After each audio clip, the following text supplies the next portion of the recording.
Agora imagine que você é o responsável por um laboratório clínico e você está precisando adquirir um novo kit de dosagem de glicose, por exemplo.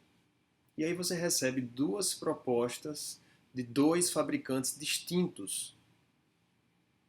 Há uma diferença de preço considerável entre as duas propostas e você precisa decidir qual dos dois kits, de qual fabricante adquirir. Com base em que você vai fazer esse julgamento? É preciso fazer uma análise de custo-benefício. E o benefício de um método analítico está associado à performance desse método, ou seja, quão bom é esse método. Então, nesse próximo vídeo, vamos discutir quais parâmetros são utilizados para avaliar a performance de um método analítico.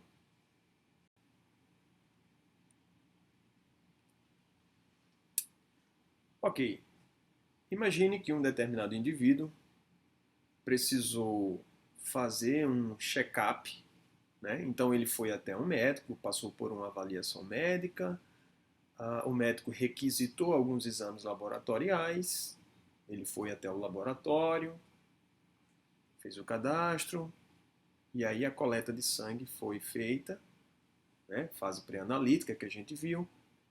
Essa amostra foi para a fase analítica, e aí foi determinado, por exemplo, a concentração de glicose. Vamos supor que um dos exames feitos foi justamente a glicemia de jejum. E aí no laudo consta esse valor como resultado para a concentração de glicose.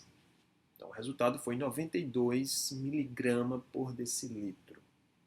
Então a primeira pergunta, vamos refletir um pouco sobre o que significa esse número.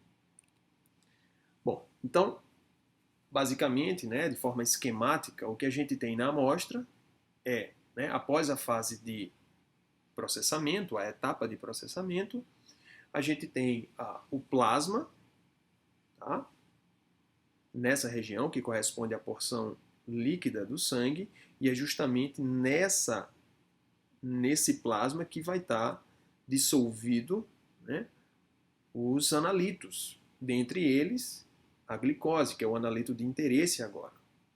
Então, de forma utópica, se a gente quiser saber exatamente qual é a concentração de glicose nessa amostra, a gente poderia basicamente pegar absolutamente todas as moléculas de glicose que estão presentes nesse volume de plasma. Então, para isso, você tem que imaginar que você tem, de forma ideal, um método que conseguisse capturar todas essas moléculas de glicose. Você poderia pôr essas moléculas de glicose em uma balança e verificar qual massa essa balança registrou. Então, ao dividir esse valor de massa pelo valor do volume de plasma, tá, contido neste tubo, a gente teria o valor de concentração de glicose dessa amostra. Novamente, essa é uma situação ideal, essa é uma situação utópica e que representa, nesse caso, a concentração verdadeira de glicose nessa amostra.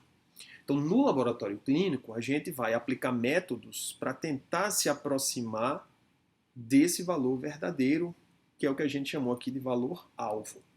Então, o que é feito na prática? Então, geralmente, a gente pega uma amostra desse volume de plasma, tá? Geralmente em torno de 10 a 50 microlitros de amostra. A gente vai pegar essa amostra de plasma, vai juntar com um determinado reagente, tá? Que é utilizado para a dosagem de glicose.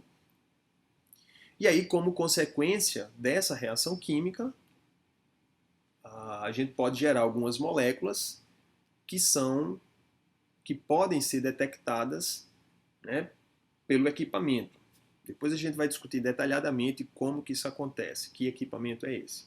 Mas, para o momento, tá, vamos imaginar essa situação. Peguei uma amostra desse plasma, 10 microlitros desse plasma, misturei com 1 ml, né, 1000 microlitros de um dado reagente, isso gerou uma molécula que emitia um determinado sinal, o meu equipamento mediu isso. E a partir desse sinal, o equipamento calcula o valor de concentração, que nesse caso aqui desse paciente foi 92 mg por decilitro. Ok. A gente precisa ter em mente que o valor medido pelo equipamento, ele deve ser um valor próximo do valor verdadeiro, do valor alvo. Mas não necessariamente esse valor vai ser exatamente igual. Então, quanto mais o método se aproxima, né, o método que obtém valores medidos o mais próximo possível do valor verdadeiro, significa que esse método ele tem uma acurácia boa. E aí a gente entra com a definição de acurácia, ou seja, a diferença entre o valor alvo e o valor medido. Ok? A situação ideal é que a diferença entre esses dois valores seja mínima. Agora pense numa outra situação. Tá? Então, esse paciente foi lá, procedeu com a coleta, né? O laboratório obteve essa amostra de sangue, e aí, na aplicação do método, tiramos uma amostra de 10 microlitros desse plasma, fizemos a reação com o reagente, e o equipamento detectou a concentração de 92 mg por decilitro, que a gente tinha discutido no slide anterior. Agora, imagine se, por alguma razão, o responsável técnico, né, lá do laboratório resolvesse obter uma segunda amostra de plasma e aplicasse o mesmo método de dosagem.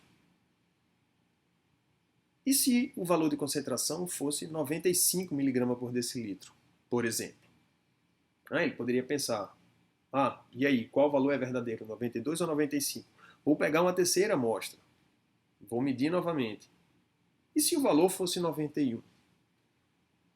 Bom, e ele poderia fazer isso diversas vezes. Então, de fato, na prática, isso é feito quando a gente está desenvolvendo um método de dosagem. Então, você faz aí algumas dezenas de aferições, tá? E aí o que a gente avalia é o grau de concordância entre esses valores que são medidos. E aí a gente entra com a definição de precisão, tá? Ou seja, o grau de concordância entre os valores medidos. Quanto maior for o grau de concordância entre esses valores, ou seja, quanto mais os valores se repetirem, né, a situação ideal aqui seria que, ao fazer, por exemplo, 20 aferições dessa amostra, os 20 valores fossem 92 mg por decilitro. Tá? Isso me daria uma precisão de 100%. Okay? Na prática, tá, a gente dificilmente chega nessa situação de uma precisão de 100%. Tá? Então, a ideia aqui é trazer para vocês os conceitos de acurácia e precisão, que são dois parâmetros fundamentais para se avaliar a performance de um método analítico.